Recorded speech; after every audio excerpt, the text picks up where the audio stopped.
Welcome back to LePodcast, episode 87. As always, you're here with your hosts, Hoop and Sainey. Today's deep dive is on Jimmy Butler, and I'm so glad that we got so much feedback from our other episodes. This is a series that is so much fun to continue, especially with someone like Jimmy Butler. Yeah. And as good as the feedback is, Hoop, there are some negatives that we need to address right now. Now, I told you before the episode, kind of give us a quick second. Now, this is a Jimmy Butler deep dive. We're going to get into it. Just give me a minute, okay? Now, if you listen to the last episode, Kyrie deep dive, okay? We do this thing on Spotify where we do like a poll and we ask a question on the poll. We have the viewers answer. Now, here's what our question was. Who was the better player in Brooklyn? Kyrie Irving or James Harden? 79% of you said Kyrie Irving. God bless America. That is crazy to me. 204 people said Kyrie and only 53 said James Harden. Now, Hoop made a great point. At least 257 people voted. 100, yeah, that was like, you know what? Fair enough. That's pretty dope, yeah. But how did 204 of you think Kyrie Irving was a better player? You know what? Fair enough. Hey, everybody's subject to their own opinion. That bag deeper, though.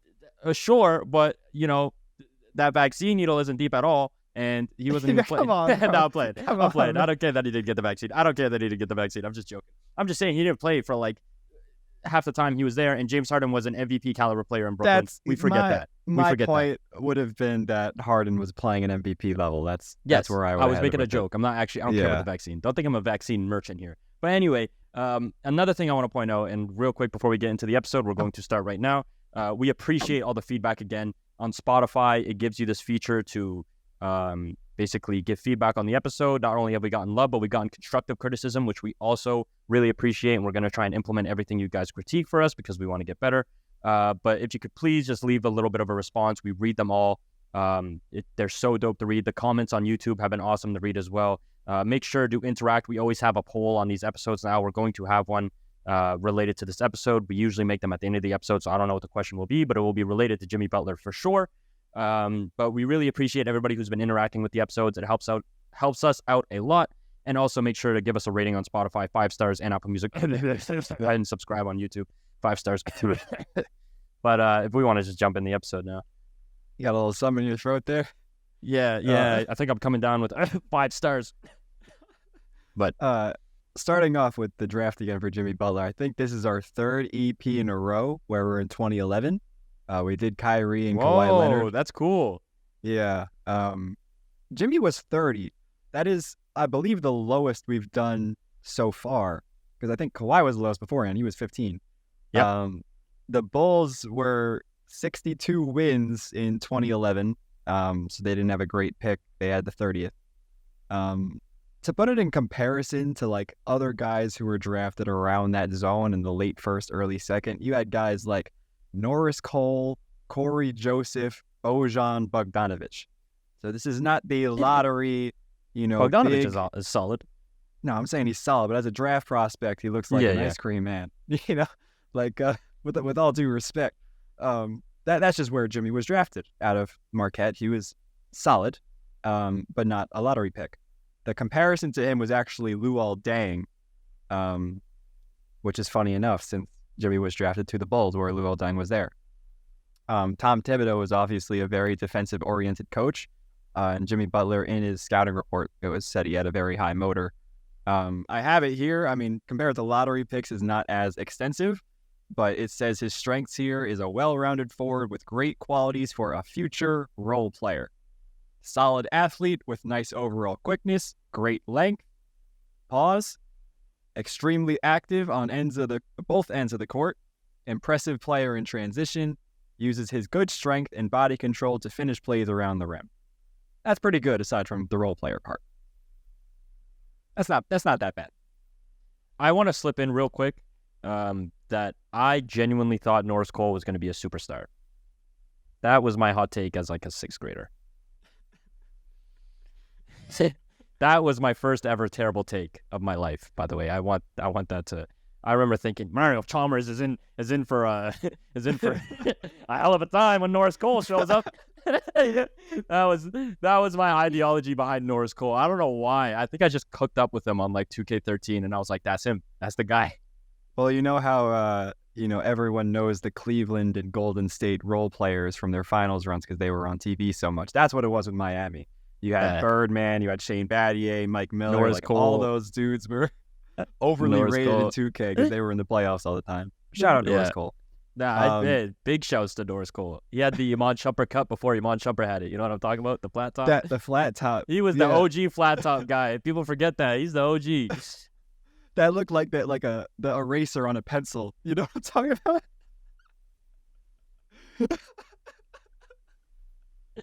Man, we always got some random. I wonder. It's not even. If you're listening, it's not even about the deep dives. Last episode, it was Ramon Sessions, and now Hoop's going after Norris Cole. No, it's not even we might as well. You know what we should start doing? Slipping in a little tiny picture of the player, some random player you diss in the corner now.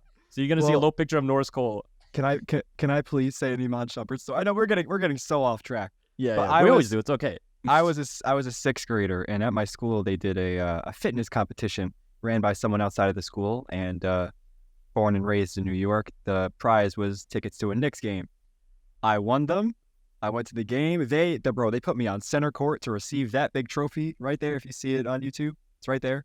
Big trophy. I got it from Larry Johnson and Anthony Mason. They presented it to me. I had no idea who they were at the time. I was in sixth grade.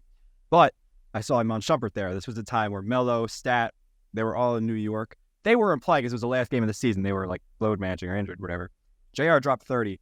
But Iman Shumpert, before the game, I was courtside. I wasn't sitting courtside, but I was just there before the game. I asked him for a signature, and he said, "Hold up, let me get a few shots up first." Never came back.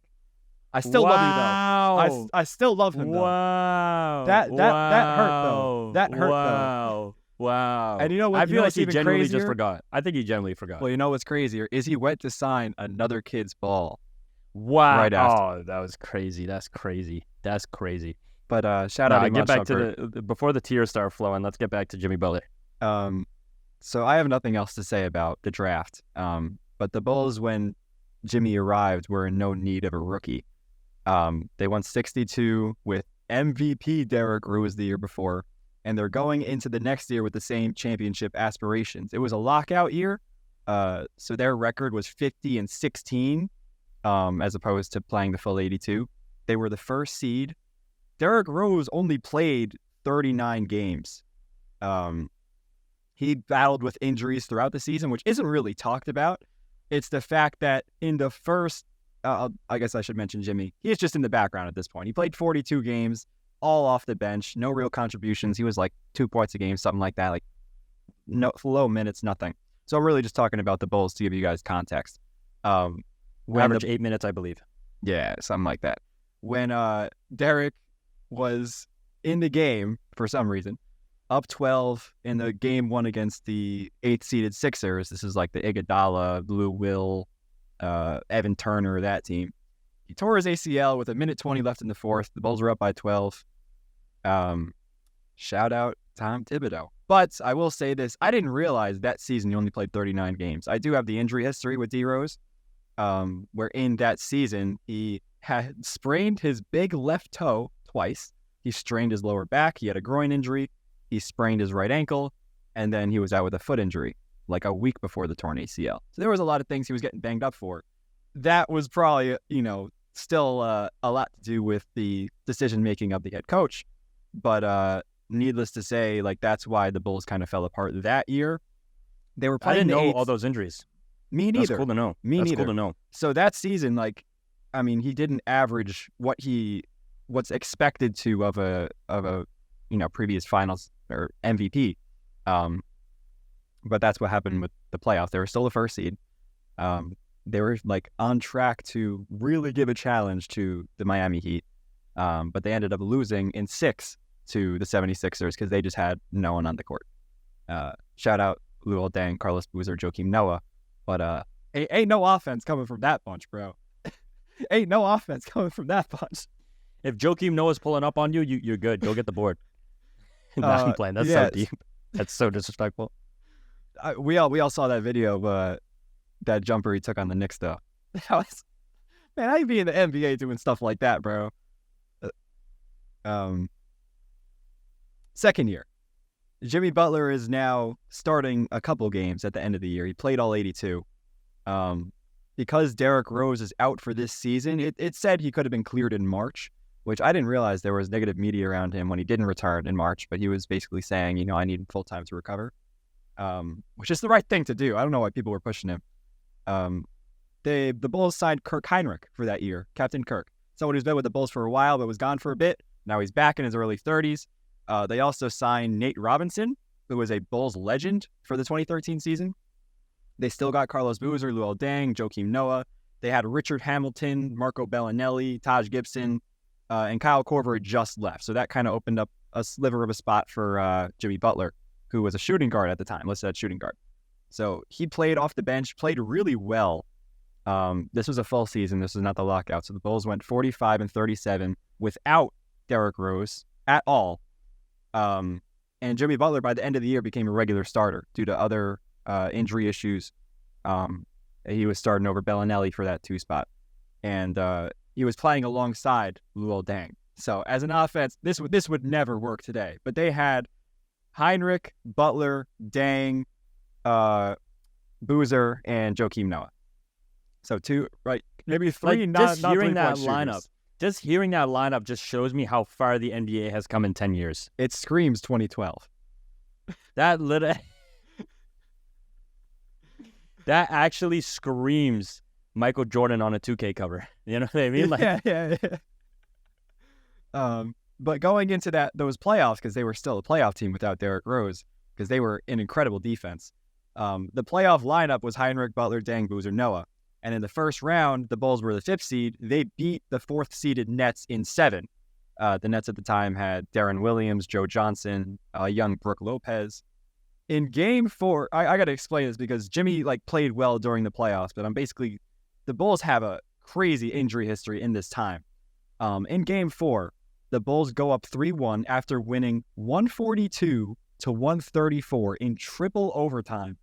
Kirk Heinrich, who's 32 years old, played 60 minutes and could not play the rest of the playoffs due to a calf injury. He was in a walking boot. Tibbs fried his leg off. Then, hold up.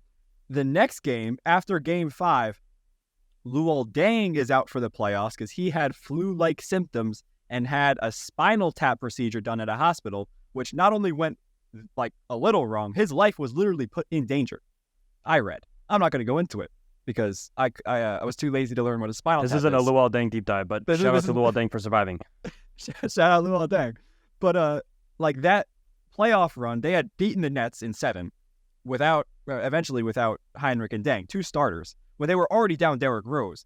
And then they have to go and play the Heatles, where Nate Robinson helps them take Game 1.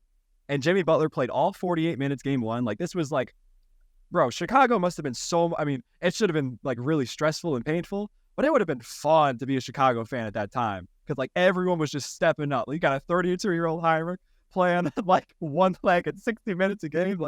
That's just a team full of dogs. Remember that one argument we had about Tibbs? Do you still think I'm wrong? Well, since he's my coach, I gotta defend him. But if he wasn't your coach, would you still agree? Would you agree with me now? This is for OG LePodcast fans. No, because we're not gonna get into it. Okay, I respect you staying 10 toes. I respect you staying 10 toes. No, we're not gonna talk about it. Years old. Jimmy Butler, Butler deep dive. I respect you staying 10 toes. But back to this. The playoff lineup against the Heat was Nate Robinson, Marco Bellinelli, Jimmy Butler, Carlos Boozer, Joakim Noah. Jimmy Butler guarded LeBron really well. They lost in 5 games, of course, because of the talent. But the Bulls stuck out Game 1 with 27 points from Nate Robinson. Jimmy Butler had 21 points, 14 rebounds. This is from the season before. Jimmy Butler was still barely playing at all. Right.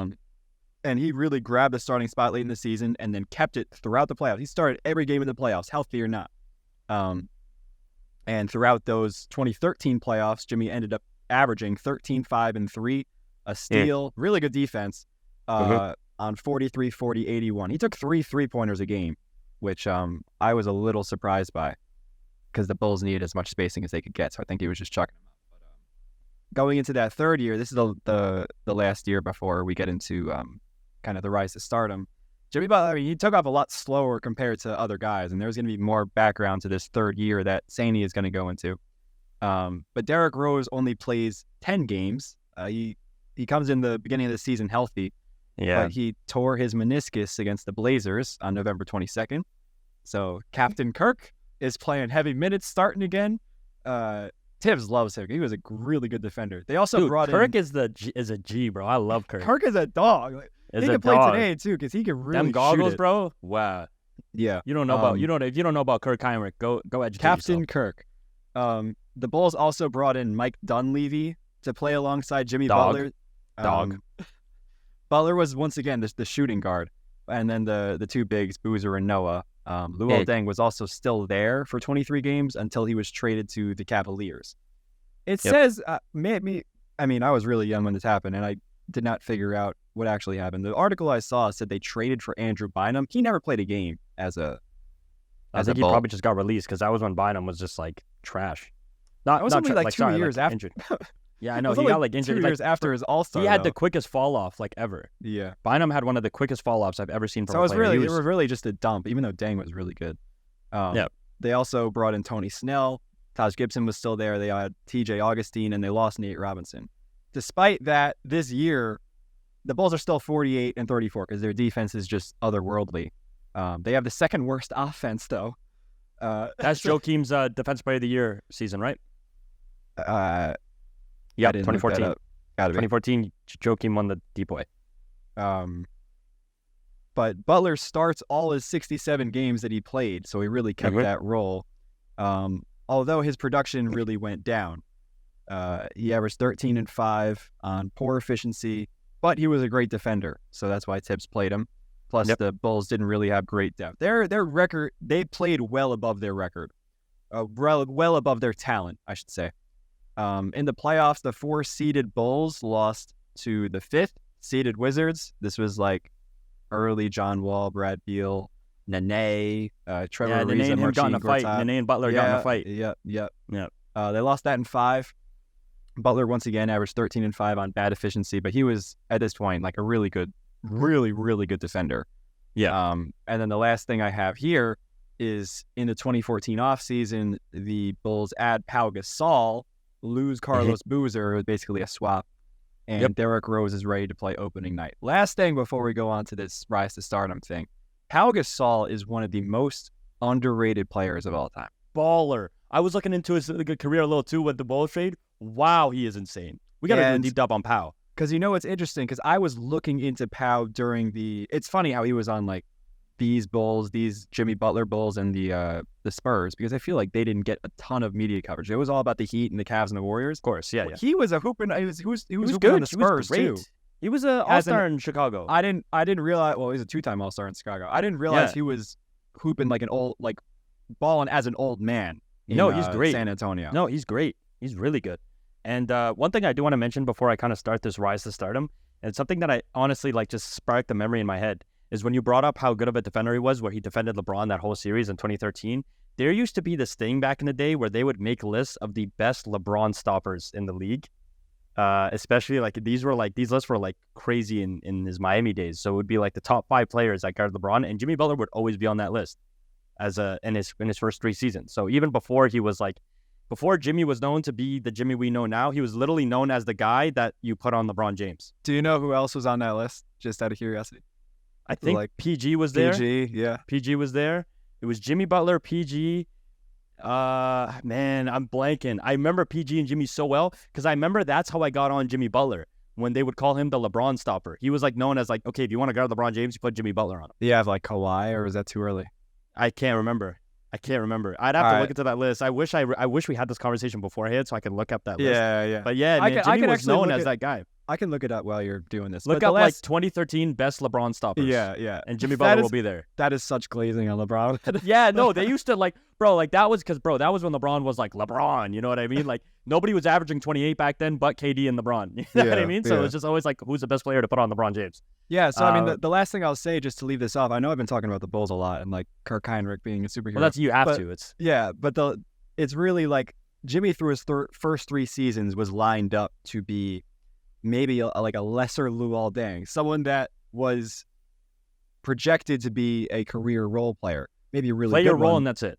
a really good defender, someone that you stick on the best guy, but someone who's going to be a liability somewhat offensively. He was a really good finisher, but the man just was not They were trying to build him up to be Tony efficient. Allen.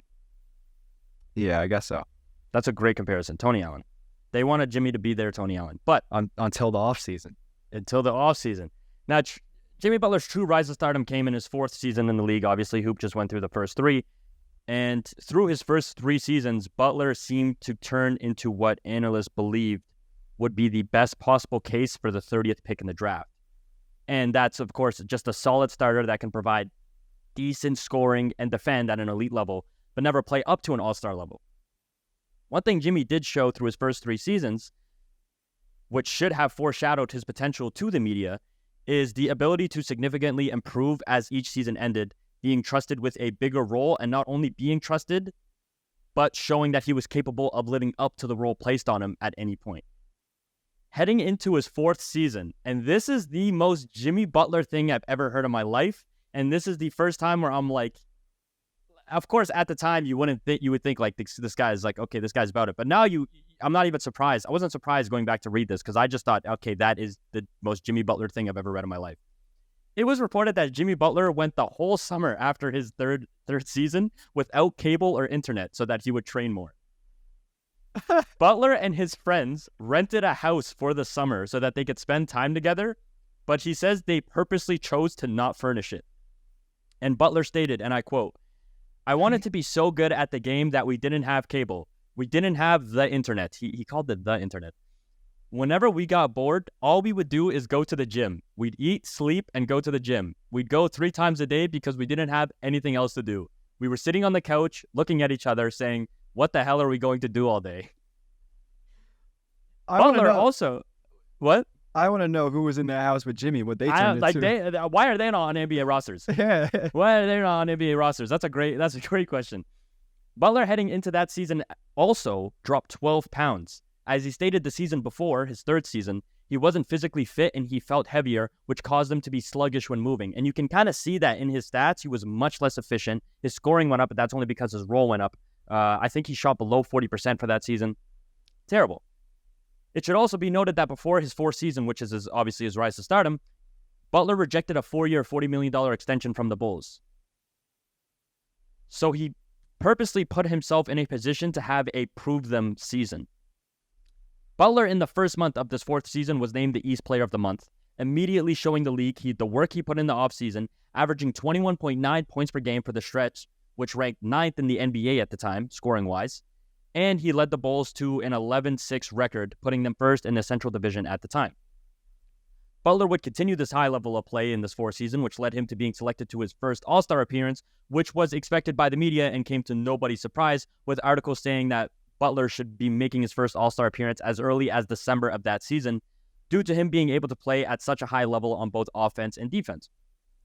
Butler would end the season averaging 20 points per game for the first time ever in his career, on 46.2% shooting, having by far the best season of his career, jumping from averaging 13.1 points per game on 39.7% shooting, and earning the Most Improved Player award that year. He had double the amount of points won for the award compared to the runner-up, Draymond Green. More than double, sorry. I believe he had like 530-something, and Draymond was second with 200 points won. You're talking about voting points, right? Like voting points, yeah. Like it was obvious he was the most improved. There was no competition. It was clear-cut. Jimmy was the most improved player that year. I always like to bring up like the voting numbers just to show like if there was competition or not. There was no competition. Yeah. This was also the season that Jimmy Butler was dubbed with one of the coolest nicknames in NBA history, in my opinion. Jimmy G Buckets, and the G stands for Gets. It's iconic. We all know it. And then Jimmy helped the Bulls clinch the 3rd seed, but they ultimately fall to the Cavs in 6. The Bulls, and we went over this before in the Kyrie deep dive, they were the only team to realistically give the Cavs a run for their money in the East, and it was shown that the Cavs struggled the most against Jimmy and the Bulls when going through the Eastern Conference. Can I add one of the most heartwarming moments of all time? That Derrick Rose game winner after all those injuries. But I knew you were going to say that. I knew you were going to say that. That was and beautiful. The no reaction, bro. Come on. That was beautiful. I remember a quick story. I remember my dad and I were driving across the country. We were going from Nova Scotia to Winnipeg to pick up a car that we bought in Winnipeg because we just wanted to go on a road trip. and we stopped at a hotel to watch that game. And I remember watching that game. I watched that whole bowl series in a hotel. Me and my dad would through that whole series, because it takes 4 days to drive to Winnipeg and then another 4 days back. So we're stopping watching these games. Canada, I remember watching that on the TV. Canada, man. And I remember me and my dad watching it. It was a cool moment with my dad. But circling back to the point made about this season being a prove them season for Jimmy, of course, things went his way after that season, and the Bulls offered him a much more attractive contract, giving him a 5-year max deal, which was only worth $92 million at the time. And it's crazy to compare the max contracts we have these days, because $92 million now is like a role player for 5 years. But I mean, he got the max contract. He got what he wanted. What did LaMelo just sign for? In a pair of Elmo 250 slippers? mil, I believe. Bro, you saw that video? He walked into that office in some Galaxy mesh shorts, a Hornets warm-up shirt, and some red slippers. I didn't see. He's like, "Oh, what's up, Mitch? All right, bet." He signed his name. He's like, Mitch Kupchak was like, "Oh, you aiming for a first team All NBA?" He's like, "Yeah, man. You aiming for MVP?" "Yeah, man, that too." "All right, bet." He just signed and walked away. I was like, "Man, that is crazy, bro." Yeah, Jimmy was signing a $92 million deal, and that was like a steal. I think Kyrie signed a similar deal as well. Wow. That same offseason, $92 million. Yeah. But that's what a max contract was back in 2015 for all the kids who don't know about the contracts that were being given to players back then. And makes me feel old saying back then. But Jimmy in the following seasons plays up to the level expected with this sort of money. The Bulls that same offseason made no significant changes to the roster and just kind of hoped for improvement from all their players in hopes of running it back in the playoffs. Although Jimmy did have some breakout games, including a 53 bomb against the Sixers, he suffered a knee strain in the 2015-2016 season, and he missed about 4 weeks that season, and the Bulls missed the playoffs entirely with a 42-40 record. This caused the Bulls to take a completely different direction with the roster, trading D Rose to the Knicks, which was one of the saddest trade reactions I've ever seen. I think we've all seen that. Are you serious? Hey, he had some cool moments on the Knicks. Yeah, but he cried because he went to the Knicks. Letting Joakim Noah. He cried because he left Chicago, not because. Of course, I'm joking. I'm joking. I'm making Hoop is a Knicks fan for anybody who doesn't know. But anyway, I'm not a Knicks fan. I'm not like the others. I'm a Knicks supporter. I'm through thick and thin. The fans are fair weather. He has a lot of thick to go through. But pause. And obviously, they let Joakim Noah walk in free agency, bringing on guys like D Wade and Rondo, creating this big three in Chicago. They don't mock that. They had it going. Did they not? You did not just say that. They had it against Boston. Oh yeah, okay. Let me talk about the regular season and then what happened after the first two games in that Pelican series. Let me talk about that. How about that? Okay, they had it going. They had it going for 2 games. Anyway, Jimmy would go on to have the best season yet with the Bulls, making his first ever All-NBA team, the 3rd team. But this was not an indication on how the Bulls were doing as a team. This was the season that started the whole fallout between Jimmy and the Bulls. January of 2017, the Bulls were struggling, and this was due to locker room issues that they had. D. Wade and Jimmy Butler questioned their teammates' desire to win, which caused Rajon Rondo to blast the leadership on social media, on an Instagram post. And he stated this, and this post is still up, by the way. I have a picture screenshotted so we can put this up on the YouTube video so people can see the post. I went back and found this post, and I'm going to read the post. It's a paragraph, bro. And it's a picture of Rondo, Kevin Garnett, and Paul Pierce. And this is what Rondo fired back with, saying this, quote unquote, "My vets would never go to the media. They would come to the team. My vets didn't pick and choose when they wanted to bring it. They brought it every time they stepped in the gym, whether it was a practice or a game. They didn't take days off. My vets didn't care about their numbers. My vets played for the team. When we lost, they wouldn't blame us. They took responsibility and got in the gym. They showed the young guys what it meant to work. Even in Boston, when we had the best record in the league, if we lost a game, you could hear a pin drop on the bus. They showed us the seriousness of the game. My vets didn't have an influence on the coaching staff. They couldn't change the plan because it didn't work for them. I played under one of the greatest coaches, and he held everyone accountable. It takes 1 to 15 to win. When you isolate everyone, you can't win constantly. I may be a lot of things, but I am not a bad teammate. My goal is to pass what I learned along. The young guys work, they show up, they don't deserve blame. If anything is questionable, it's the leadership. He went on Instagram and posted that. Butler was also fined for the comments he made questioning the team's desires to win. And in February 2017, Butler was rumored to be traded by the Bulls. He was in trade rumors a lot. And Jimmy publicly responded to this by stating, quote unquote, "I don't think about it because whatever is going to happen is going to happen. You can't control it. You don't make that deal. If it just so happens you get traded, you got to suit up and play for the other team." So clearly he was very nonchalant about it. He didn't care. This resulted in the Bulls just clinching a spot in the playoffs, being the 8th seed. And they go up 2-0 on the first seeded Celtics. So just as Hoop said, I thought they were doing bits. No. Rondo goes down with a season-ending injury, and the Bulls go on to lose 4 straight and get knocked out of the first round. That following offseason, Butler admitted to being in a feud with the Bulls head coach at the time, Fred Hoiberg, and Butler's future with the Bulls was clearly in jeopardy. And then, during the 2017 NBA draft, the Bulls trade Butler to the Timberwolves for Zach LaVine, Chris Dunn, and the number 7 pick, which turned into Lauri Markkanen. This, of course, started the short but entertaining Jimmy Butler Timberwolves era, which Hoop is going to take a deeper dive into.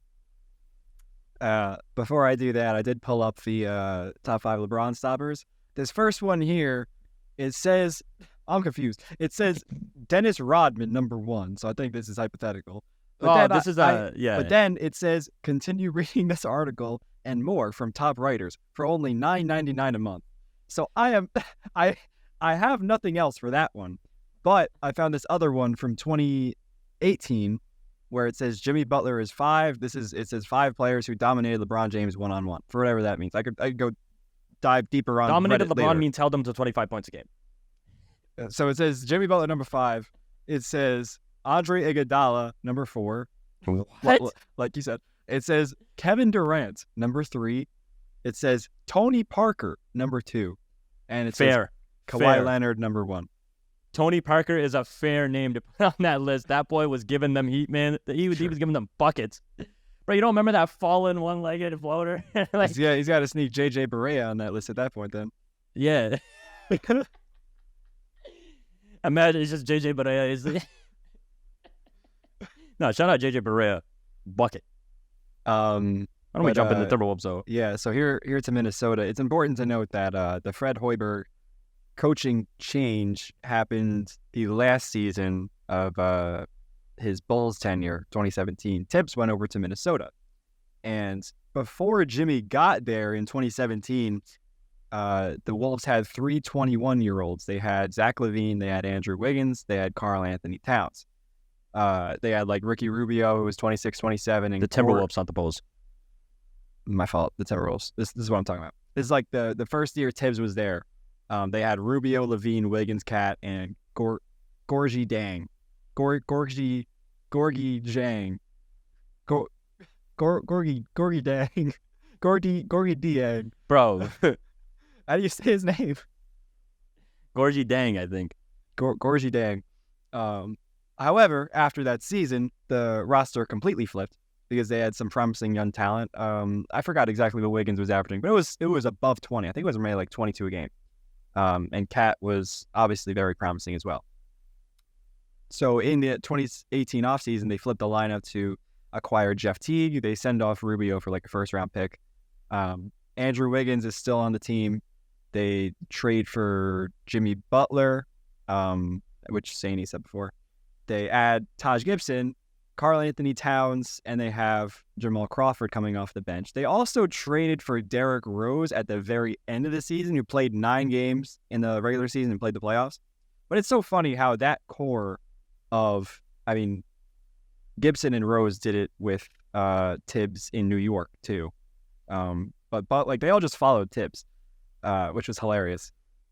In that season, Jimmy Butler, I'm not going to talk about the drama. I know people want to talk about the practice. That's what Sainey's going to do. This is strictly how the season went. Jimmy, like, statistically looks all right for someone who was averaging like 23.5 the year before. He was only 22, 5-5 and 2 steals. But this is like kind of misleading due to the team chemistry issues to start the season, along with he went down with a major injury for like 2 months. In November, he also was like, never mind, you continue. To start the season in November, like I said, they had a bunch of like scoring talent in Wiggins and Cat. These were like really promising guys. And Jeff Teague, I mean, his All-Star year was 2015, so he was like pretty fresh off being what I'm pretty sure was like 17-7 or something like that. Like Jeff Teague was real solid. In November, Jimmy was like a really pass-first type player. He only shot 14 attempts per game. This is in the prime of his career. He was like 27 years old. And the Wolves were 13-10 to start the first 2 months of the year. He averaged 18 points per game, which is like kind of underwhelming. And he was trying to get Wiggins and Cat involved in the offense. But when this wasn't working and they were kind of like at the lower end of the playoff picture, like 6-7 in the West, he's like, all right, I got to turn it up. In December, Jimmy goes score first, adds 4 or 5 more attempts per game. And in the month of December, averaged 27 a game. The Wolves were now the 3rd seed in the West by like the start of the new year. And they went 11-4 in December, bringing them to 24-14. So Jimmy Butler, once he got the ball in his hands and really was the centerpiece with these other guys complimenting him as opposed to like the kind of super team dynamic, the Timberwolves start to play really, really well. And they continue to play well until Jimmy Butler goes down with a right meniscus injury against the Rockets. This is February 23rd. The Wolves were 4th in the West at the time with 36-26 record. But without Butler in those next 2 months, the Wolves went 8-8. No, that can't be right. 8-8. Regardless, the time, maybe it was less than 2 months, or it was the All-Star break or something. By the time he got back, they were the 7th seed at 44-34. So they were just mid without him. Jimmy played the last 3 games of the regular season, which he won all of them. But the Wolves were an 8th seed in the playoffs that had to play the like 36 points per game Harden with Chris Paul, and they were the 1st seed, and they just got smoked because Jimmy wasn't fully healthy. Cat was outplayed by Clint Capella, and Andrew Wiggins turned into a ghost. There you have it. No one on that team averaged more than 16 points. 5 guys on the Wolves were between 13 and 16 points. That just sounds the definition of tentative. Yeah. What happens when you let Thibs try to recreate the same old Bulls team that didn't work in Minnesota? Take a wild guess. Oh no, that's a diss because the Bulls were tough. You heard what I said. What happens when you take the same old Bulls team? So be quiet. No. Because Derrick Rose, this is 2013. I just said it. With Kirk Heinrich going down, I understand that could be on Tibbs. Luol Deng gets a bad shot from the hospital, and his life is in danger. That was without Derrick Rose. They could have really done something with Derrick Rose that season. So I'm not going to say the Bulls were complete. But it's the old Bulls team now in 2018. You're trying to recreate them in Minnesota. Trying to recreate the old Bulls team in Minnesota. You're telling me Taj Gibson and Derrick Rose and come on. All right. Come on, Tibbs. Anyway, 4 days after the season ended for Minnesota, after getting knocked out in the first round, it was clear to Jimmy that the Timberwolves were nothing without him, and he told Tibbs that he wanted out. He didn't want to sit around and wait for the young guys to mature faster, and he was the only top 15, top 20 player in the league at the time that wasn't in a stable situation and had no playoff success. So it was fair for Jimmy to want a new situation that could actually lead to winning.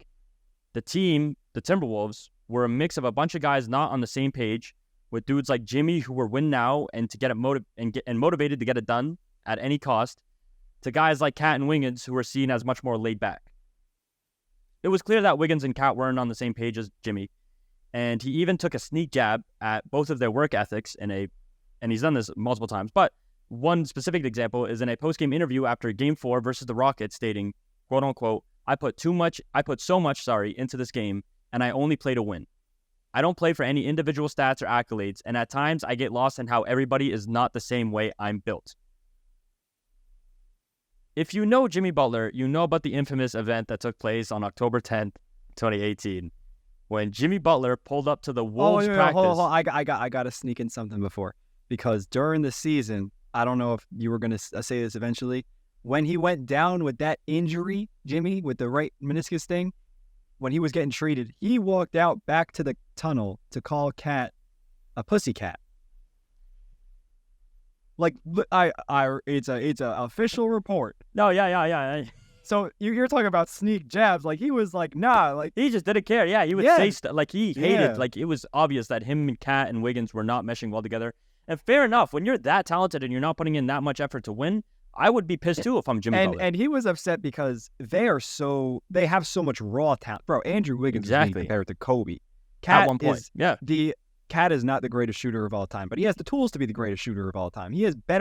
He probably has better touch from outside than Dirk, but he's not Dirk, I mean, he self-proclaims that he's the greatest big man shooter of all time. But that's off of raw talent that he doesn't use to produce much. You know what I'm talking about? Like, he is extremely talented, but from coming from someone like Jimmy, who was a 30th overall pick, very raw, that had to work to that stature, he's like, you have this and you won't do any work? Like, that's why I'm so upset. So you go into the practice. Jimmy pulled up to the Wolves practice for only 1 hour, only to completely trash on the team executives and the players in front of them. Jimmy didn't show up to a single practice during the offseason, and he pulled up 3 days into training camp. You mentioned the trade request, right? Because he did request a trade. Yeah, he requested a trade 4 days after the offseason, 4 days after the season ended. Yeah, so this is out. Yeah. And they're not giving him it. Like, they didn't trade him to this point. So he shows up 3 days into training camp, and he was off to the side by himself stretching when Tibbs called for scrimmage. Jimmy jumped up and started screaming, "I'm playing." Tibbs then tried to pair Jimmy with the starters, but he said he wouldn't play with those guys, and he opted to play with the players who weren't going to make the team so that he could be guarding Cat. Jeff Teague, who I'm going to quote here a lot, gives a lot of insight on what it was like to be at that practice, and he recently came out and said this, so this might come across as new information to a lot of viewers, because Jeff Teague has his own pod, or he was on a podcast, he was talking about this. I'm not sure if it was his own podcast or a guest, but I know he has one now. It's super dope. And Jeff Teague said this, and I quote, "Time runs out, they win, they beat us like 18-6, and Jimmy's going crazy. Y'all think that team can win without me? Pay me, pay me." Mind you, he ain't took off his Jordan warm-up yet. He finally takes it off. He's got the Timberwolves shirt on, and he cut the Minnesota out of it, so it's just his chest. He cut the Minnesota out of his shorts, so it's just shorts. He out here with a hole in the middle of his shirt, in the middle of his leg. Butler's team then beat the second unit. While the starters watched from the sideline, Butler ran into the locker room. The starters then took it to the second unit the next game. Teague states, "We beat him. We all run into the locker room like, Jimmy, bring your ass back out. We want to play again. Jimmy gone. Jimmy at home." The way you said that's so, like, reporter-like. That's what he said exactly. Yeah, I know what you're talking about. The team then went through practice and saw Butler's interview with Rachel Nichols right after the practice. And Teague states it was one of the most iconic moments he's ever been a part of in basketball.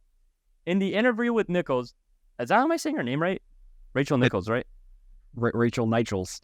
Nichols. No, I'm not it's Canadian. Nichols. What are you talking? It's Nichols. Oh, it's Nichols? Okay, what? I'm just making sure. I'm just making sure. I haven't heard about her in like years, ever since she got fired from ESPN. Anyway, she asked Jimmy about how he was loud, emotional, passionate, target, and these are words she said. Now, these are specific words she said. Targeting Tibbs, Cat, and Wiggins, and that he told the GM, "You effing need me." Jimmy followed up by saying, "A lot of it is true." He then goes on to say he loves the game and he loves to compete, and all of his emotion came out at one time. He said it wasn't the right way to do it, but it was him being purely honest. He didn't think it was okay, but he was brutally honest, and he thinks it's a problem everyone is so scared to be honest. He said the word honest a lot in this interview. He said that players should have come up to him and said, "Don't do that," and he wouldn't have taken offense. He also said all he was doing out there was competing. And Nichols asked if he would be back at practice the next day and that the relationship with the Bulls was now fixed because he showed up to practice. You mean Timberwolves? The Wolves, same thing. I just thought you said Bulls. My fault. No, the Wolves. Sorry. I guess I see where you would think it's something. My fault. Jimmy basically says he sees why people think it's fixed. He's on live TV right after the practice, but straight up confirmed his relationship with the Wolves isn't fixed and that it could be, but he doesn't think the relationship was fixed and he was just being honest. He ended the interview apologizing, but that's just how he felt. About after a month after the infamous practice took place, Butler officially gets traded to the 76ers on November 12th, 2018 in exchange for Jared Bayless, Robert Covington, Dario Saric, and a 2022 second-round pick. The Sixers also got Robert Patton in the deal. This was the beginning of another short but crucial chapter in Jimmy's career with the 76ers. Now, I'm going to quickly skim over the Sixers regular season as I don't think it was that important to Jimmy's career. Hoop's going to go into like a much deeper dive when it comes to like the follow. I'm going to go over the playoff run as well a little. But from a blind's eye view, Jimmy may look like he had a down year in Philly, averaging only 18 with the team. But you also have to take into account that the same Philly team had everybody on that starting lineup averaging double digits. Like JJ Redick was out here having a career year. I'm not dissing on JJ Redick, but I'm just saying like everybody was shooting the ball in Philly. Everybody had the rock in their hands. And then there was a clear number one option in Joel Embiid, and he averaged like 27. There's only one ball in the court, and when you have that many scorers, like what that lineup was Ben Simmons, JJ Redick, Tobias Harris, Jimmy Butler, and Joel Embiid. Well, and they it was originally, was it Rocco? I saw Wilson Chandler also had some time, but they traded for Tobias Harris at the deadline. So they had Jimmy. Right. I mean, Jimmy came in maybe 10, 20 games into the season, and then they got Tobias even. And it's funny you say that because I'm going to mention something where Jimmy Butler called out. Of course. I'll just say it now. He called out Brett Brown for not giving him enough touches, and then he adds Tobias Harris to the team. So it's like it just further adds to the issue of like there's just only one ball, you know. Exactly. And that's why I say like to the blind's eye, like if you're new to basketball, and that's a big reason why we do these deep dives, you might think, oh, Jimmy just had a bad year in Philly. No, there was genuinely just one ball. Now, Philly had a relatively successful season with the addition of Butler, having him join the team 13 games into the season, I believe. They finished with a record of 51-31, which was good enough for third in the East.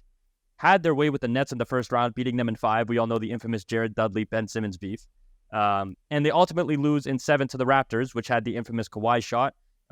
They're basically anybody you ask will tell you that Philly would have went on to win that series if Kawhi doesn't make that shot, which I believe Jimmy Butler has a very clutch Game 7 layup that people don't talk about. It's the only reason that the Raptors were in a position to need to hit a game winner. But he hits the shot, and we see Jimmy Butler for the last time in a Sixers jersey. Now, other than the playoff run, Jimmy's year in Philly on the court wasn't too crazy. Again, there wasn't enough touches to be given around. The follow is where things get interesting, as Hoop is going to go over now. And this kind of sparks the idea that Jimmy is now seen as a locker room cancer. Well, I mean, that idea was floated around but now it's like... It's like I guarantee. It's because like, bro, two teams, it's like, okay, right. Maybe it's like back-to-back situations that didn't work. It was the same head coach in Tibbs. Like, okay, maybe something's going on, right? But then when you go to Philly, and then Hoop's going to go into more detail. I'll let Hoop take over. Yes, I mean, I mentioned before with the Brett Brown thing. It says, he, these words were used in the article. He aggressively challenged Brett Brown over his role in the offense and called him out during a film session. So this was like in front of everyone. This was after he was only averaging 14 shots a game to start the Butler era in Philadelphia. And I don't blame, like, as someone who is that good, and he was only averaging 22 in Minnesota, but there was a stretch where he was averaging 27 a game. This is a guy where if he really needed to, we know he doesn't care about his stats or being an all-star or anything. If he really wanted to, dude could average 26 for like a 5-6 year stretch. But here he is averaging 18 because it's just in the role of the offense. I'll be honest, like, it's really hard to take away shots from JJ Redick when he's taking 10 threes a game on 40%. Like, the team was just a bucket that year, bro. JJ was fire. The team was just really stacked. Yeah. And like Redick was really, really good that year. So it's hard to, it's almost like there's just too many people on the team. But nothing happened after that meeting. He stayed averaging 14 shots a game. After, once again, I mentioned when Tobias Harris got added to the team, it didn't, shots weren't going up anytime soon. You also mentioned the ejection in Game 4 of Round 1 against the Nets after Jared Dudley pushed Joel Embiid. Yep. Now, this was kind of like a good thing for the media. It showed that he was a good teammate because he was talking trash to Dudley after he pushed Embiid. And that's something that, wasn't really shed on Jimmy in other situations, that he's standing up for his teammates as opposed to calling them out. In the 2019 offseason, Jimmy was open to returning to the 76ers. A lot of this is based on a JJ Redick podcast that Jimmy was on, which is probably really interesting. He was interested in returning to the 76ers, but someone in the front office asked the question to like a coach or another, probably coach assistant, could you control Jimmy? Like that's a question that was asked and it got out, which got Jimmy very upset. Like he's an animal. Can you control Jimmy? Jimmy also asked Brett Brown for more ball handling opportunities in that altercation beforehand, and they were all of a sudden pushed on him in the playoffs. When Ben was like the sole ball handler in the regular season, it was just kind of a last-second adjustment that kind of threw everyone off, and Jimmy was kind of upset that like it just happened to happen at that point when it was like your most desperate situation, as opposed to listening to him earlier, which also threw him off. Reports came out and said that Jimmy denied a 5-year, $190 million offer from the Sixers, but he was never offered that at all. In fact, Tobias Harris, who played a lot worse in the playoffs and just was not as established as a star, got that money easily. So the Philly front office just did not like Jimmy Butler. So eventually he was signed and traded to the Heat. There was a 4-team deal, I believe, to like free up some space. It would include, it's kind of boring, but Hassan Whiteside went to the Blazers, Josh Richardson to the Sixers, Mo Harkless and a first to the Clippers, and Myers Leonard to the Heat. Butler got a 4-year, $186 million extension to the Heat, and this was like another questionable decision considering he was leaving a contender saying, I only want to win, to a team where he's getting paid well, but the roster initially looks mid. And that's where I lead to you. Thought that was pretty clean. And then we talk about, I pulled out a banter question. I thought of a banter question. I had to pull out some names for you on the spot. And we're I'm going to ask you 61 minutes, but yeah, go on. No. It's going to be quick. I just want to, it's going to be something I ask at the end because I know we don't have really any banter. But obviously we're now leading into the Miami years. And Jimmy signing with Miami came as a surprise for everybody because at the time it made no sense to what we thought Jimmy wanted. Miami was in no position to be a contender when Jimmy signed, and we did not see Jimmy as like Lethanos, that type of player where he could just lead a team deep in the playoffs every year. With the media clowning the move, saying he should have never left Philly and he'll never see success, Stephen A. Smith, cough, cough. Jimmy clearly saw something in that Heat culture that everyone else failed to see. Miami had plus 6,000 odds to win the ring heading into that season, which ranked 14th in the league, showing that, the narrative around Miami was that they were just a mid-team. In the regular season, they showed that they were a mid-team too. They finished placing 5th in the East with a 44-29 record and didn't even do that good in the 8 games they got in the bubble, going 3-5 in that stretch. The most people expected out of that Miami team was that they would get bounced in the second round as they had a weak matchup with the Pacers in the first round. Was that rookie year Bam or is that second year Bam? Second year Bam. Because I know they got Hero too. That was just a very young team. No, Hero was his rookie year. Bam could have been... No, I think Bam was in his third year at that point. He got drafted with De'Aaron Fox, I believe, in 2017. I'm going to look it up. You keep going. Bam got drafted in 2017, I believe. But Miami, as we all know, sweep the Pacers with ease, even though Jimmy didn't have an eye-popping series. And I'm going to bring up a lot of numbers here, which I usually don't like to do, but there's good reason for that, and I'll explain after. Game 1, he goes for 28 on 53%. Game 2, 18 on 38.5%. Game 3, 27 on 31.3%. And Game 4, 6 points on 40% shooting. No one really cares, though, as Miami makes easy work of the Pacers and they move on to play the Eastern Conference favorites, the Milwaukee Bucks. Game 1 of the Bucks series, Jimmy and the Heat shocked the world. Jimmy puts up 40 on 65% shooting, and the Heat beat the Bucks. Game 2, Jimmy has an off night, putting up 13 on 37.5%, but despite the lackluster game, the Heat still pull off a win and they go up 2-0. Game 3 rolls around, and the Heat win again. Jimmy goes off for 30 on 53.8% shooting, and Miami takes the life out of Milwaukee at this point. They're up 3-0 on them. Milwaukee bounces back Game 4, but the Heat go on to end the series in 5. Jimmy scores 17 in both Game 4 and Game 5. Miami moves on to play Boston, and at this point, the hype around Miami is real. They go on to beat Boston in 6, and they move on to the NBA Finals. Surprisingly enough, Jimmy doesn't have a single game where he scored 25 or more that series, and honestly shot the ball below average outside of Game 1. Game 1, he went 7 for 14, but other than that, it was like a few decent games and then like pretty poor shooting performances. And the reason I say a lot of these numbers, which I know we try not to get into as much with these episodes, is because I feel like as well as he played, Jimmy gets way too much credit for what the Heat did as a whole. It was not just Jimmy, which is what we like to see it as because of the pictures with him not shaving his beard and he's out here doing... Bro, fair enough, he was a dog. He was a dog. I'm not saying he was... It's the one against the Lakers when he's like on the... Where he's on the thing. Yeah. And people just had this narrative where it's like Jimmy carried the Heat the whole playoff run and blah, blah, blah. He was the number one option, and he was definitely one of the biggest factors, if not the biggest factor. I agree with that 100%. And if there was somebody to win a Finals MVP, if the Heat won, it would be Jimmy Butler. But he wasn't like insane. It wasn't like eye-popping games. There was a few like that 40-point game against the Bucks and the 30-point game as well in that same series. Boston, he didn't really have a very noticeable game. Again, the highest he scored was 24. The finals, he played great, and I'll talk about the finals in a sec. But the run leading up to their finals, it wasn't the Jimmy Butler show. And I don't know why we see it as the Jimmy Butler show. And I think it's legitimately just because of the memes with like him with the patchy beard, and people want to be like, oh, he's him, he's that dog, blah, blah, blah. You know what I'm talking about? Like it's a clear like media pushing and overrating what I believe was not a 2018 LeBron situation where he genuinely took a bunch of scrubs, no disrespect to the 2018 Cavs, to the finals. No, it was Jimmy and the Heat being underdogs as a whole and showing the league that they could all hoop as a whole. Well, let's also talk about first off, Goran Dragic. It was insane. Incredible. Tyler Hero had his little, oh my gosh, the white Michael Jordan type run. Bam Adebayo had an incredible block against Jason Tatum, correct? Yep. Game one. But bro, I think I've heard Heat fans say that Goran was the best player for a couple series. Yeah.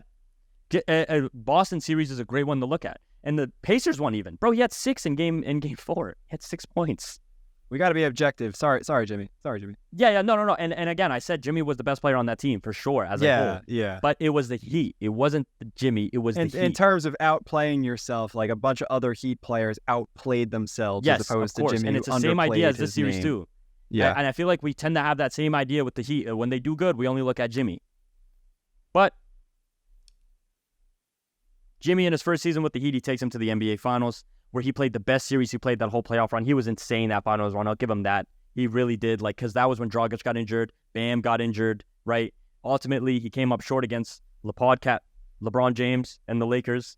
Now, although they didn't get the job done, the Heat basically showed the basketball world that they were a threat in the East for the next few seasons to come, and that narrative around them was utter BS.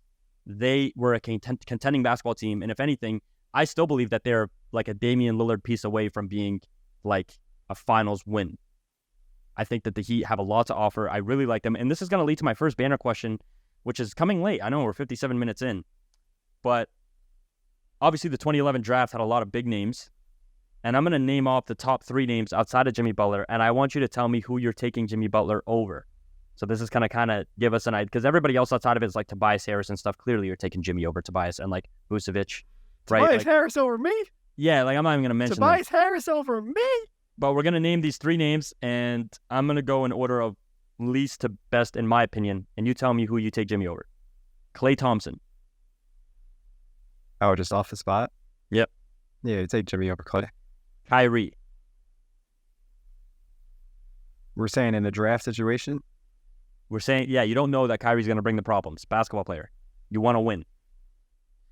Out of the draft, or do I know what this guy is going to be? No, you know like the peaks, they're playing. No, I'm taking Kyrie, but I take Jimmy. And then Kawhi. Come on. So you would, in a redraft, knowing how their careers would pan out, not the vaccine stuff or anything, just as a basketball player, their contribution to winning. I'm saying that word wrong. Contribution to winning. Their contribution to winning. So your draft order would go Kawhi 1, so Kawhi to the Cavs. I don't know who's the second pick in the 2011 draft. Jimmy 2nd, Kyrie 3rd, Klay 4th. Yeah, and that's not a diss on Kyrie. I just think in this era, those like kind of, I don't want to say all-in-one players, but that playmaking piece is like a big one. And even knowing that, because I feel like Jimmy left a lot of, you could say Kyrie left a lot on the table, which he did. Jimmy also left a lot on the table. I feel like the late Chicago years could have gone different. The Minnesota year could have gone different if he was around the right talent or whatever. If Cat and Wiggins were just like, So there's a lot that he left. I mean, Klay, unfortunately, is the dead last. I think he's a tier below everyone else. But to say that Kyrie is the 3rd, I don't think is disrespectful. I just think it's an analysis of his game. I think if he was a better playmaker, it'd be more interesting. But Jimmy Butler is someone that has like led, like his leadership ability cannot go underestimated. Kawhi is Kawhi. Kawhi's Kawhi. Kawhi proved he's gotten 2 rings, and it was we can't. I just put Kawhi's name in there just to put his name in there. But yeah, I mean, that's all I have from my end. I don't know if you have anything you want to end off with, but. Well, I mean, I have a whole nother segment. Shoot, we have the Miami thing. I'm so sorry. Yeah. Finish off with the Miami. His career ended there. I'm not gonna lie. I was talking about the Miami thing for so much in the bubble. I genuinely thought I was back in 2020. Like I was just reminiscing about the bubble so much. I was like, that's the last year. I swear to God. Yeah. Man, 2020 was a good 2K. That was oh my God. I was just reminiscing so hard, dude. And that was before I started TikTok. So that was before I was strictly just happy for Bell basketball. Now Hoop emotionally abuses me when we get down playing. I'm like, I started TikTok in October of 2021. So around really, yeah. No, yeah. I started May of 2021. So you started. October of 2020. 2020. I was gonna say you were around. I remember when I started. You were there. Yeah. October of 2020.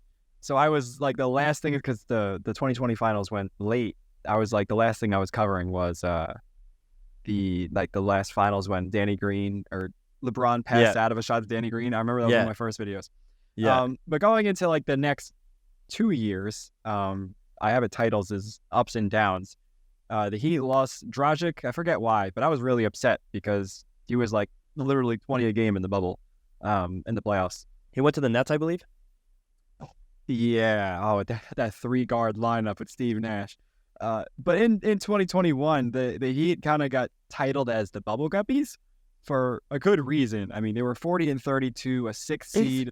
The Tyler Hero stuff was like corny at that point. Bam was good, but Bam was not going to be this like generational big man. Jimmy was a solid Jimmy, not someone that's 27 a game, very aggressive, but he's just kind of regular season, doing a little bit of everything, but nothing like takeover type stuff. And in the first round of the playoffs, they got swept by the Bucks. Jimmy shot 30% from the field. That was awful. So kind of just a forgotten season and one that it should be held against. I mean, he played really, really bad. At the same time, it's also worth noting that the bubble definitely did.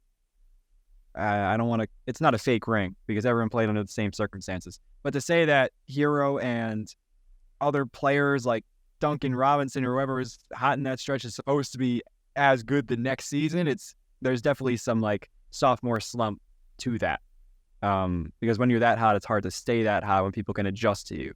But in 2022, the Heat added Kyle Lowry and PJ Tucker, 2 starters. They finished as the first seed in the East, 53-29. I'm pretty sure that was a really tight race that year. Jimmy averaged 27 a game in the playoffs on much better efficiency, lead the Heat to Game 7 of the Eastern Conference Finals, and Jimmy missed a 3 that would have gave the Heat a chance for the finals. Would they have beaten the Warriors? That's a tall task, but they were right there. And I'm pretty sure after the interview, he said we'd be back, and then they were back. So, shout out to him. He's like one of the few players who would say something and actually went and did it. So I respect it. Jimmy.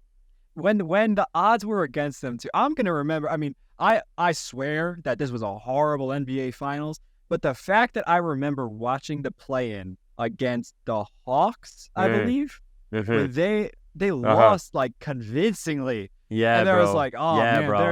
They're in the finals. Yeah, and I big ups to them. Oh my gosh, big ups to Jimmy, bro.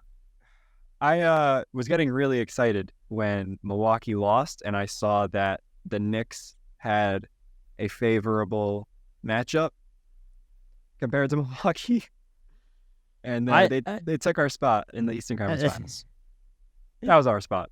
Such a weird brand. And it's crazy. Like now that you think about it in retrospect, like it was only a few months ago, but that's wild to think about. Like, I remember watching that clear as day. Feels like it was yesterday. Literally, I remember watching it in a subway. I was coming home from the gym. I sat in the subway and watched the whole game, and then I left because I was like, "This game's over." Wait, you have subways in Nova Scotia? Or you mean get out of here? No. Hold on. Subway as in underground train or as in sandwich shop? Sandwich. I'm from New York, so you say subway. I'm like, what do you mean? Do I have a subway? What do you think? We live in the desert? Like what? What do you think? Canada is the North Pole. That's what it is. Dog. You think Santa's bringing our milk in a plastic bag every few? Well, this is a fun way to end the episode. This is a great one, man. I love these deep dives. They're like the highlight of my week. I don't make content on the TikTok side of things because it's an off season. I want to take some time off from like screaming in a mic. I know you don't, which I respect. But I think to keep my sanity with basketball, I took some time off for everybody who's wondering why I'm not posting. But I still love doing the podcast and the deep dives because this is we get to show a little bit of a professional side, right? Yeah. But we appreciate you guys for listening again. This was a really fun episode. We do see all the critiques about doing a historical player, and that's coming. We're going to start doing more historical guys, deep dives. We appreciate you guys sticking around. We've been getting consistent views, meaning that we're keeping the same audience around, which is so dope to see. If you're taking time out of your day to listen to our show, we hope that the time you spend was spent good. We hope it was worthy of the time you spent. I hope so. Please make sure to, again, interact with the episodes by interacting on Spotify or rating us on Apple Podcasts and Spotify, commenting on YouTube, and also subscribing. I think we had 2K subscribers, which was really dope to see.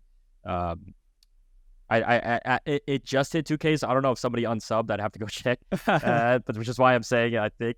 But it's super awesome. We appreciate you guys for putting us in this position. And Hoop, I don't know if you have anything else to say, but if not, this was a great episode. We're talking about critiques. It would be hilarious, right? We're talking completely factual and objective the whole episode. If we snuck in like one small piece of misinformation so that when they go to talk about like the 2013 Eastern Conference Finals, it's like, oh, you remember that game where Kirk Hinrich played 60 minutes? What do you mean? He was hurt. Kirk Hinrich did play 60 minutes, but that for the young generation that's watching these episodes or listening and don't know about older basketball, make sure to tell your friends Kirk Hinrich played 60 minutes when they ask you who Kirk Hinrich is. He did. And the last tell thing him Captain Kirk was there for 60 minutes. How long were you on an NBA court for? And I should be like, yo, Trevor Ariza dropped 50 in a playoff game. But no, the last thing, because I do remember seeing this. I didn't write it down, but in like game 4 of that the next year, Mike Dunleavy had 35 on 8 of 10 three-point shooting. Thought that was interesting. I know when I say dog, right? When you said Dunleavy's name, I said dog. Everybody knows Dunleavy was a dog. In the Pacer days, oh my God. What you know about Mike Dunleavy, bro? That's all I got to say. Mike Dunleavy deep dive coming next week, JK. All right, thank you for listening. Have a great week, and we'll see you guys next week. Peace.